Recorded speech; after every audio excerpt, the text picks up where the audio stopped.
The turnout for this week was a little bit lower than usual, and on top of this, I had to leave pretty quickly to get to my son's soccer game. So unfortunately, I didn't capture too much footage. Tom B did show up, however, and was incredibly persistent in working on learning how to pump transitions. You'll note that he looks a lot more comfortable going towards the transition versus rolling backwards into them, which is more evident, especially in these earlier clips. And this is partially why we chose to work on the Beast Ball today. Tom could continue to progress on being comfortable pumping the transition while rolling forward. Then while coming back fakie, the back transition is actually a waterfall, which is a much more mellow transition, allowing him to kind of ease into those movements more gradually.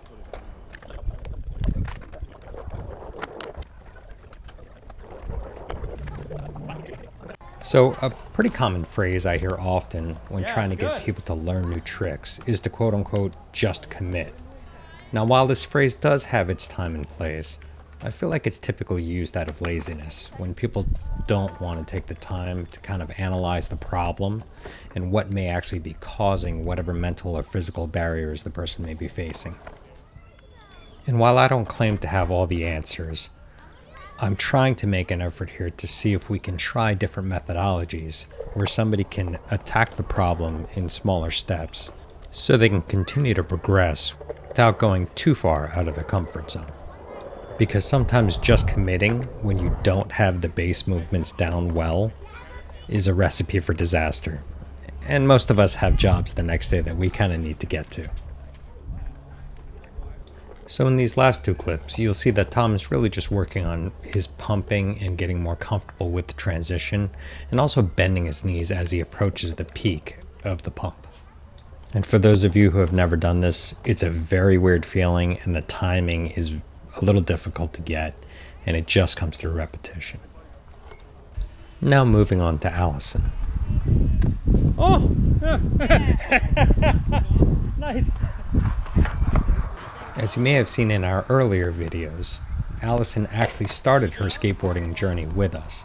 And again, on her first try, as she's done before, she executes a beautiful kick turn.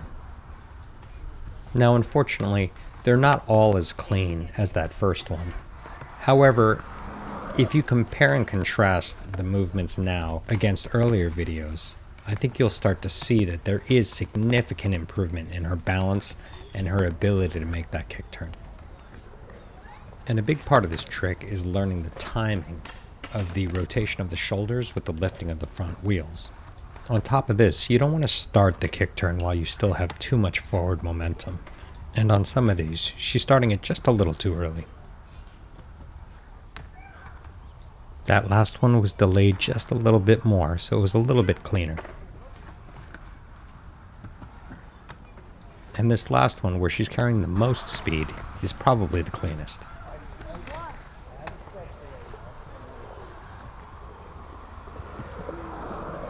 In closing out with myself, you'll see I'm continuing to work on my line in the bowl to maintain speed as I'm going around it.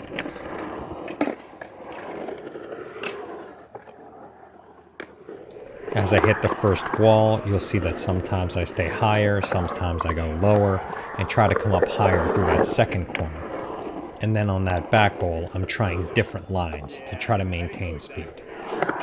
And I think you'll note that through some of these, I seem to be going faster as I pass in front of this camera.